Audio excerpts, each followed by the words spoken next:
யார் அந்த 7ஆம் நம்பரு அப்படின்னு கேட்கும்போது அங்கேருந்து எம்எஸ் சொல்லி டக் அப்படின்னு ஒரு எடிட்டர் மாசா ஒரு எடிட் போட்டிருக்கேன்.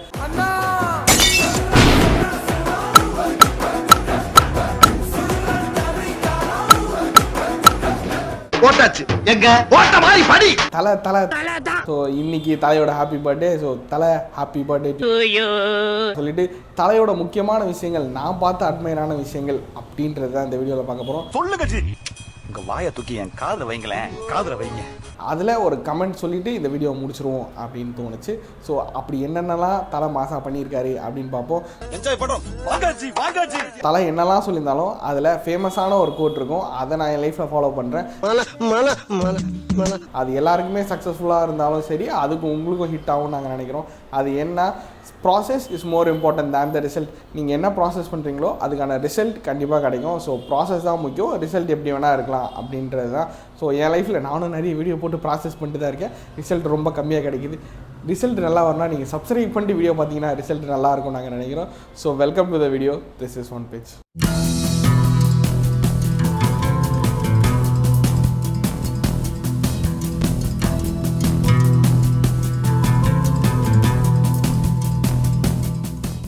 கிரிக்கெட்டில் ரொம்ப முக்கியமான விஷயமே எவ்வளோ கவர் டிரைவ் வர்றாங்க, எவ்வளோ ஸ்ட்ரைட் டிரைவ் வர்றாங்க, எப்படி கட் ஆடுறாங்க, எப்படி புல் ஆடுறாங்க அப்படின்றது தான்.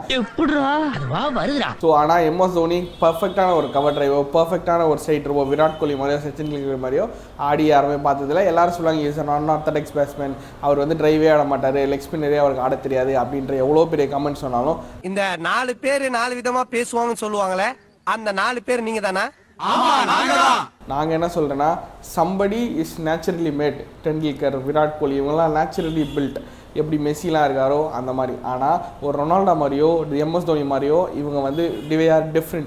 Same but different. ஏன் இவங்களுக்கு நிறைய ஃபேன் ஃபாலோயிங் இருக்குது, ஏன் வந்து தலை ஃபார் ரீசன் இவ்வளோ பேர் அன்பு கொண்டாடுறாங்கன்னா, இவங்கெல்லாம் செல்ஃப் மேட் ஸ்டார்ஸ். நான் சேர்த்த கூட்டம் இல்லை, அன்பாலே தானா சேர்ந்த கூட்டம். இவங்களுக்கு ஒரு விஷயம் வந்து நேச்சுரலாக இல்லை, ஆனால் அதுக்காக எவ்வளோ ஹார்ட் ஒர்க் போட்டு இந்த நிலைமைக்கு வந்திருக்காங்க அப்படின்றது தான் ரொம்ப முக்கியமான விஷயமே. உங்களுக்கே தெரியும், டெண்டுல்கர் அவர் வேறு, ஸோ சச்சின் வேறு. சச்சின் தான், தோனி தான் அந்த படத்தில் சொல்கிற மாதிரி தான். ஸோ தோனியாக இருந்தார், அவருக்கான ஸ்ட்ரென்த்ஸில் மட்டும் ஒர்க் பண்ணார், வீக்னஸஸில் அவ்வளோ ஃபோக்கஸ் பண்ணாமல் கீப்பிங் அவுட் ஸ்ட்ரென்த் அதில் அவ்வளோவா அழகாக ஒர்க் பண்ணி, இங்கே உங்களுக்கே தெரியும் ஃபாஸ்டஸ்ட் ஸ்டம்பிங் தோனி தான் அடிப்பார். ஸோ மேத்யூ வேட் கூட ஒரு விஷயத்தை கேட்பார், not fast like Dhoni right. Dhoni மாதிரி ஆளாளி ஸ்டம்பிங் பண்ண முடியாது. தோனி அடிச்சுட்டு வாக் பண்ணிட்டாருன்னா தேர்ட் அம்பையர் கிட்ட போவே வேணாம், அவுட்டு தாங்க, நீங்கள் பேட்ஸ்மேன்லாம் வெளியே போயிருக்க அப்படின்ற ஒரு ஸ்டேட்மெண்ட் வரைக்கும் இருந்தது. ஸோ நான் தோனியை பார்த்தது 2004. ஸோ டெண்டுல்கர் அவுட் ஆகிடுவார், உள்ள ஒரு பேட்ஸ்மேன் வருவார், யாரா அவரு இவர் பேரே தெரில, லாங் ஹேர்லாம் வச்சுக்கிட்டு அப்படின்ற மாதிரி இருந்தது. ஸோ ஹர்ஷபாக்லே ஒரு விஷயம் சொல்லுவார், this man walks like a புல் அப்படின்வார். ஒரு அப்படியே கெத்த மாதிரி ஒரு மனுஷன் உள்ளே வர, என்னதான் நடக்க போகுது மேட்ச்சில் பார்க்கலாம் அப்படின்னு நானும் எங்கள் அப்பா, அப்போல்லாம் ஒரே ஒரு வீட்டில் தான் டிவி இருக்கும், எல்லாரும் உட்காந்து மேட்ச் பார்ப்போம். அந்த மாதிரி நானும் பார்த்துட்டு இருந்தேன். போட்டு செம்மடி அடிச்சாப்புல மனுஷன். நான் பார்த்து என்ன மந்திரம் ஏதாவது தெரிஞ்சு வச்சிருக்கானா, டெண்டுல்கர் தான் பெரிய ஆள் நினச்சுன்னு இருந்தாலும் வந்து செம்மடி அடிக்கிறாரு அப்படின்னு எனக்கு தோணுச்சு. ஒரு டைம்ல அவரை பார்த்து அலறாதனே கிடையாது தெரியுமா. அன்னிலேருந்து நான் ஒரு ஃபேராக மாறினேன். அதே மாதிரி தான் அது 2007 வேர்ல்டு கப் நான் ரொம்ப சின்ன பையனாக பார்க்கும்போது இந்தியா தோற்று வெளியே போய்டும், நல்லா அழுதுருக்கேன், என்னடா தோற்றுருச்சு இந்தியா வேர்ல்டு கப் விட்டு வெளியே போயிடுச்சுன்ட்டு. அதுக்கப்புறம் நான் T20 வேர்ல்டு கப் ஒன்று நடக்குதுன்றதே எனக்கு தெரியாது. ஆனால் அதுக்கப்புறம் எங்கே தெரியுமா இருந்தது, இந்தியா ஃபைனல் போயிடுச்சான் வேர்ல்டு கப்பில், தெரியுமான்னு எல்லாரும் சொன்னாங்க. நாங்களும் போய் பார்த்தோம், அப்பாடா வேர்ல்டு கப் ஜெயிக்க போகிறோம் அப்படின்னு நினச்சி ரொம்ப சந்தோஷமாக இருக்கும்போது மிஸ்பாவில் போட்டு செம்மடி அடிச்சுட்டு இருப்பார். எல்லாரும் வந்து எங்கள் வீட்டில் இன்னும் எனக்கு அது சொன்னது ஞாபகம் இருக்குது. ஒரு அண்ணன் இருப்பார், அவர் சொன்னது வந்து என்னன்னா, ஸ்பின்னருக்கு ஹர்பஜன் சிங் கொடுக்காம ஜோகிந்தர் சர்மா கொடுக்குறான்.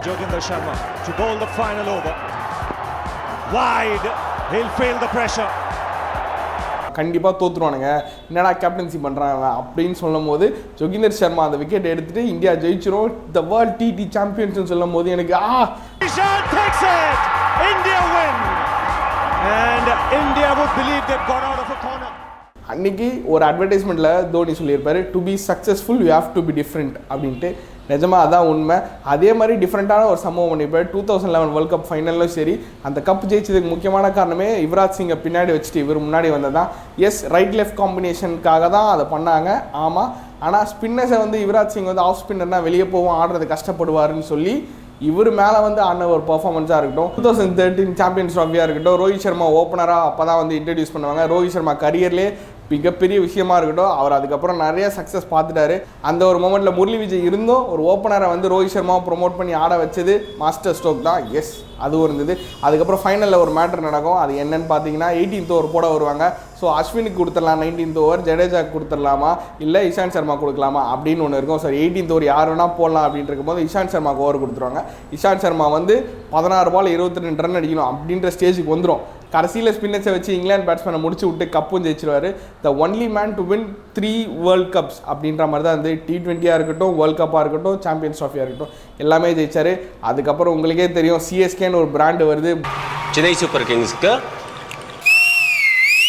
பிராண்டில் யாரா மனுஷன் அப்படின்னா யார் வேணா இருங்கப்பா, தலா ஃபார் அடிஷன் தான். எதுனாலும் தலா ஃபார் அடிஷன் தான். 27லேருந்து 20 கழிச்சா 7 வரும்பியா இல்லைம்பியா நீ, அந்த மாதிரி எல்லாத்துக்கும் தலா ஃபார் அடிஷன் இருந்தது. இது எங்கே கொண்டு போய் நின்றுச்சுன்னா ரொனால்டோவுக்கு வந்து இவங்க போடுறாங்க தலா ஃபார் அடிஷன் அப்படின்னு FIFA போடுறாங்க. அந்த லெவலுக்கு கொண்டு போய் நின்றுச்சு. ஒரு ட்ரால் மெட்டீரியலாக இருந்த விஷயம் அந்த ஸ்டேஜுக்கு கொண்டு போய் நின்றுச்சு. ஸோ MS தோனிக்கு இவ்வளோ பெரிய ஃபேன் ஃபாலோயிங் இருக்குது, இவ்வளோ பெரிய விஷயங்கள் இருக்குன்னா அவர் ரொம்ப சைலண்ட்டாக பண்ணுற விஷயங்களாக இருக்கட்டும், அவர் வந்து ரொம்ப சிம்பிளிஃபைடாக இருக்க விஷயங்கள் ரொம்ப முக்கியமான விஷயமா நாங்கள் அதில் பார்க்குறோம். இன்னொரு முக்கியமான விஷயம் கிரிட்டிசிசமாக சொல்கிறது என்னன்னு பார்த்தீங்கன்னா, அவர் வந்து மேட்ச் ஜெயிக்கும் போது மட்டும் வந்து அடிச்சு பேர் வாங்கிட்டு போறாரு.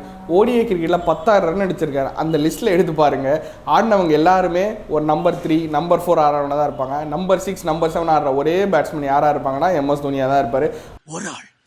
ஒரே ஆள் அப்படி சிங்கம் மாதிரி நிற்கிறான். 10,000 ரன் ஒருத்தர் ODIயில் அடிச்சிருக்காருன்னா சாதாரணமாக அடிச்சிருக்க முடியாது. பின்னாடி வந்து வெறும் 20 ரன் அடிச்சிருக்க முடியாது. ஸோ தயவு செய்து யாரெல்லாம் அவரை குறை சொல்கிறீங்கன்னா போய் தயவு செய்து ஸ்டாட்ஸை பார்த்துட்டு வந்து குறை சொல்லுங்க.